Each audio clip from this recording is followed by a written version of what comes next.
Coming up on this episode of the Peppinion, we have Thoth, a colorful, minimal twin-stick shooter. Hello viewers, I've played Thoth about an hour, and it is fantastic. It is made by the same people who made a game called 140, which is a puzzle platformer with just shapes like this. I kind of played this and wondered, I didn't know before going in, and I played this and I was like, oh yeah, this is by 140. The same people made 140, and I looked it up, and it has like the same kind of shapes things where it's like all of these easy shapes to play as, and you play as like a triangle, and that's to the rhythm. And this has less of a musical aspect to it, but it is still so much fun to play. Just like super simple concept, you know, just dodge all of this stuff, and you know, it's one of like the most basic twin stick shooter ever. Shoot all this stuff. If you don't keep shooting the spaces or the shapes, they'll regenerate. So you kind of have to worry about this, and it definitely comes into play later on. And color is obviously a big part of their games. The color changes every so often in this game, just like 140. They have such a theme to their games going on. Very cool for the developer to do that. And this game is just completely different. And the controls are super tight. I can sneak by these shapes when I want to. And, you know, you speed up when you stop shooting. So there's a lot of skill here to be had to playing this game. And the levels get way more interesting later on, like with circles that are expanding and everything's around you. It's really hard. There's definitely strategy where you hit a couple of these squares and you start working them down before you get them all the way down invisible. I think they move faster when they're darkened. So there is some incentive to do this at a certain pace. And they act very like spaces. The shape. I'm getting confused because I'm trying to play this at the same time, and it's very difficult. And they show space when you kill them. The shapes kind of react in a way that is predictable every time. It's slightly unpredictable, but also it's not the same every time. But it is pretty predictable what you think they're gonna do. Man, I got so screwed there. Okay, that's the other thing about this game. It's a little unforgiving because it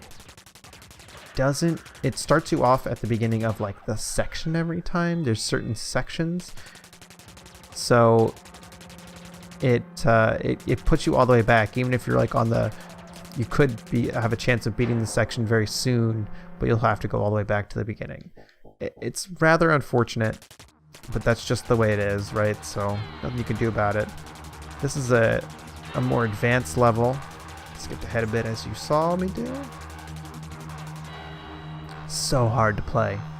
It's just a very challenging game. Love that. Oh my god, what did I do? It's amazing what this developer can do with just shapes. Some people, you know, Call of Duty can't even make a different game every time.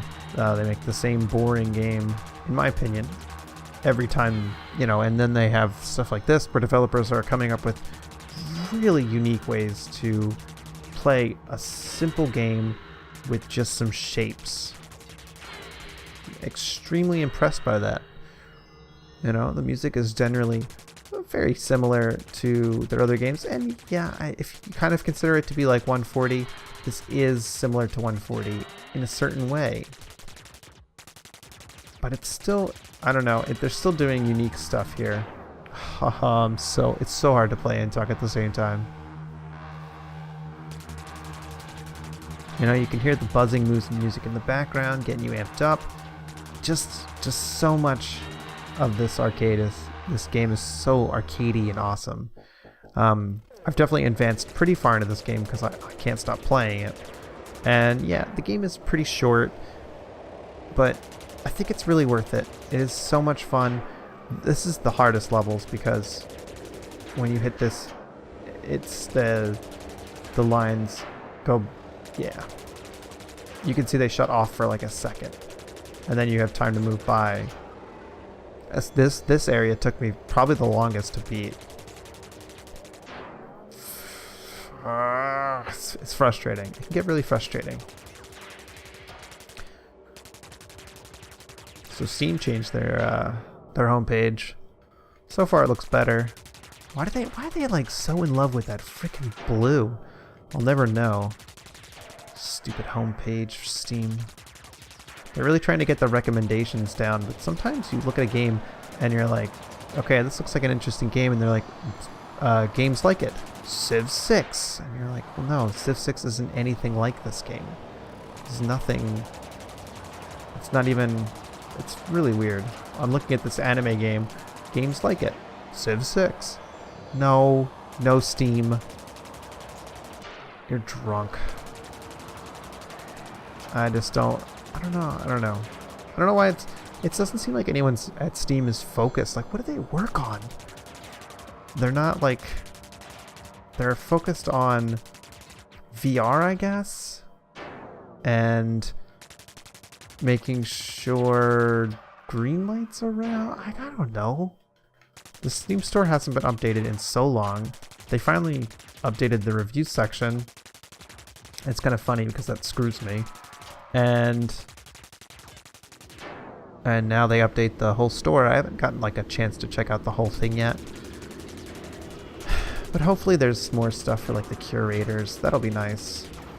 You know what the curators have to say about games. That'll be nice.